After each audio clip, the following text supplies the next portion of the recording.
SC బీసీలను మాత్రమే బలి చేస్తున్నారు, మారుస్తున్నారు అని. ఇక్కడ ఇప్పుడు ఆళ్ళ రామకృష్ణారెడ్డి ఎస్సీ కాదు బీసీ కాదు కదా, రెడ్డిని మార్చి బీసీకి ఇచ్చారు కదా. అది ఎస్సీ బీసీలో మారుస్తారు అంటే మీకు కోటంరెడ్డి శ్రీధర్ రెడ్డి ఎస్సీ కాదు కదా, ఆన రామనారాయణ రెడ్డి ఎస్సీ కాదు కదా, మేకపాటి చంద్రశేఖర్ రెడ్డి ఎస్సీ కాదు కదా. సో ఇప్పటికీ మనకు ఒక్క ఉండవల్లిలో శ్రీదేవి మినహా ఇంకెవరు ఎస్సీస్ కాదు. సో ఈ 5గురు ఎమ్మెల్యేలు ఇప్పటికీ మనకు వాళ్ళు 3 ఆల్రెడీ ముందే వెళ్ళిపోయారు, 4. ఇందులో 4 రెడ్లే కదా. సో 5గురిలో 4 రెడ్లే. ఇప్పుడు మార్చడం అనేది ఎస్సీ బీసీలే మారుస్తున్నారు అని ఎట్లా చెప్పగలం? ఆ ప్రాతిపదిక లేదు కదా, చాలామంది మారుస్తున్నారు కదా. ఎస్, సేమ్ టైం ఆంధ్రప్రదేశ్లో ఇంకొక ముఖ్యమైన వార్త sir, local non local issue. అటు చంద్రబాబు ఇటు పవన్ ఇద్దరు నాన్ లోకల్స్, నేను మాత్రమే లోకల్ అని అంటారు. నిజంగా వీరిద్దరు నాన్ లోకల్సా? అంటే వాళ్ళను ఏ కాంటెక్స్ట్లో జగన్ అన్నాడంటే, నేను ఉత్తరాంధ్ర పర్యటనలో భాగంగా శ్రీకాకుళంలో అనుకుంటాను, ఒక ఉద్దానం ప్రాంతంలో కొన్ని డెవలప్మెంట్ యాక్టివిటీ ప్రారంభిస్తూ చేసిన వ్యాఖ్య. కాంటెక్స్ట్ ఏంటంటే, నేను వైజాగ్కు వస్తానంటే వీరు ఆ రభస చేస్తున్నారు, నేను సీఎం ఎక్కడి నుంచి పనిచేస్తే వీళ్ళకి ఏంటి అనే అంశం చెబుతూ వీళ్ళు హైదరాబాద్లో ఉండి ఆంధ్ర గురించి మాట్లాడతారు అనేది వాదన.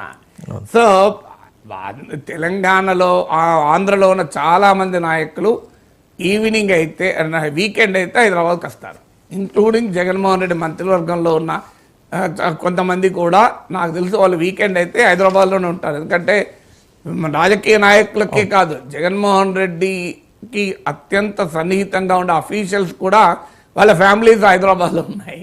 మరి వాళ్ళంతా నాలుగులు అవుతారా? ఎందుకంటే హైదరాబాద్లో ఇప్పుడు ఉమ్మడి రాజధానిగా ఉన్న పరిస్థితుల్లో ఇక్కడ వారికి ప్రాపర్టీస్ ఉన్నాయి, ఆస్తులు ఉన్నాయి, బిజినెస్లు ఉన్నాయి, చాలా ఉన్నాయి కదా. సో అవన్నీ ఆటోమేటిక్గా అవన్నీ రాత్రి వదులుకొని పోరు కదా. ఇప్పుడు తెలంగాణ వచ్చాక రాజకీయ అధికారం మారుతుంది తప్ప ఆర్థిక పరమైన ఇంట్రెస్ట్లు ఎందుకు మారుతాయి? వాళ్ళు ఎక్కడైనా ఉండొచ్చు కదా.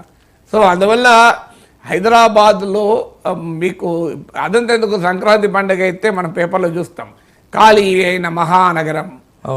ఇప్పుడు ఎలక్షన్లే చూస్తారు, ఎందుకు ఆంధ్రప్రదేశ్ ఎలక్షన్ రాని అని మీరు చూస్తారు కదా, ఎంత భారీ ఎత్తున జనం బయటకు వెళ్తారనేది.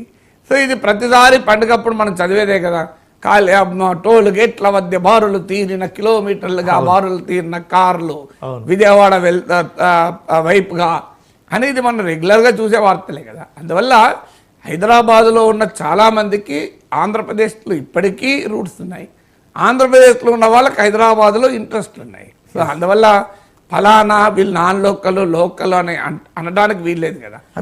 చంద్రబాబు నాయుడు కుప్పం నుంచి ప్రజాప్రతినిధి, లోకేష్ మంగళగిరి నుంచి పోటీ చేశారు, పవన్ కళ్యాణ్ భీమవరం గాజువాక నుంచి పోటీ చేశారు. వాళ్ళు నాన్ లోకల్ వాళ్ళే ఆంధ్రాలో పోటీ చేయలేదు కదా. ఆ మాటకైతే స్వయాన జగన్ చెల్లెళ్ళు షర్మిల తెలంగాణ రాజకీయాల్లో ఎంటర్ అయ్యి ఆమె వైఎస్ఆర్ తెలంగాణ పార్టీ పెట్టి తెలంగాణలో పాదయాత్ర కూడా చేసి ఇప్పటికి కూడా తెలంగాణలో యాక్టివ్గా ఉన్నారు. ఖమ్మం నుంచి పార్లమెంట్ చేస్తారా అంటూ ఊహాగానాలు కూడా వస్తున్నాయి, పాలేరు నుంచి ఎమ్మెల్యేగా చేస్తామని ప్రకటించి పోటీ చేయలేదు. సో అందువల్ల విజయమ్మకు కూడా తెలంగాణలో పోటీ చేస్తారన్నారు కదా. అందువల్ల షర్మిల తెలంగాణకు లోకల్ కాగలిగా చంద్రబాబు నాయుడు పవన్ ఆంధ్రప్రదేశ్ నాన్ లోకల్ ఎట్లయితారు? అంటే ఈ లోకల్ నాన్ లోకల్ అనే కామెంట్స్ అంటే ఆంధ్రప్రదేశ్ ఎలక్షన్లో ఎఫెక్ట్ ఉంటుందా? ఏముంటుంది, అది చంద్రబాబు నాయుడును పవన్ కళ్యాణ్ నాన్ లోకల్ అని ఎవరు అనుకుంటారు? ఇప్పుడు ఇక్కడ వేరు, తెలంగాణ ఉద్యమ నేపథ్యంలో సీమాంధ్ర ప్రాంతానికి చెందిన నాయకులు తెలంగాణలో ఎంత పాపులర్ అయినా వారిని ఆంధ్ర నాయకులుగానే చూశారు. అది జగన్మోహన్ రెడ్డిని కానీ చంద్రబాబు నాయుడుకి కానీ. చంద్రబాబు నాయుడుకు తెలంగాణలో అభిమానులు లెక్క కాదు, తెలుగుదేశానికి అభిమానులు లెక్క కాదు. రాజశేఖర రెడ్డి అభిమానులు తెలంగాణలో చాలా విస్తృతంగా ఉన్నారు, అందులో అనుమానం లేదు. సో ఈవెన్ మీకు 2014లో ఆ తెలంగాణ ఉద్యమ సమయంకి జరిగిన ఎన్నికలు, రాష్ట్ర విభజన ఉద్వేగాల మధ్య జరిగిన ఎన్నికల్లో కూడా చంద్రబాబు నాయుడు నాయకత్వంలో తెలుగుదేశానికి 15 సీట్లు వచ్చాయి తెలంగాణలో. ఆంధ్రప్రదేశ్లో మూలాలున్న జగన్మోహన్ రెడ్డి నాయకత్వంలో ఉన్న వైఎస్ఆర్ కాంగ్రెస్కు ఖమ్మం ఎంపీతో పాటు 3 ఎమ్మెల్యేలు వచ్చాయి. ఈవెన్ 2018లో కూడా టీడీపీకి 2 ఎమ్మెల్యేలు వచ్చాయి. సో అందువల్ల ప్రజలు అప్పుడు కూడా ఓటేశారు. కానీ కాలక్రమేణా ఎంత పలుకుబడి ఉన్నా కూడా చంద్రబాబు నాయుడు తెలంగాణలో ముఖ్యమంత్రి కాడు, లోకేష్ తెలంగాణలో ముఖ్యమంత్రి కాడు, పవన్ కళ్యాణ్ తెలంగాణలో ముఖ్యమంత్రి కాడు, జగన్మోహన్ రెడ్డి తెలంగాణలో ముఖ్యమంత్రి కాడు. అలాంటప్పుడు వారిని ఆంధ్ర ప్రాంత నాయకులుగానే తెలంగాణ ప్రజలు చూశారు. కాంటెక్స్ట్ అది.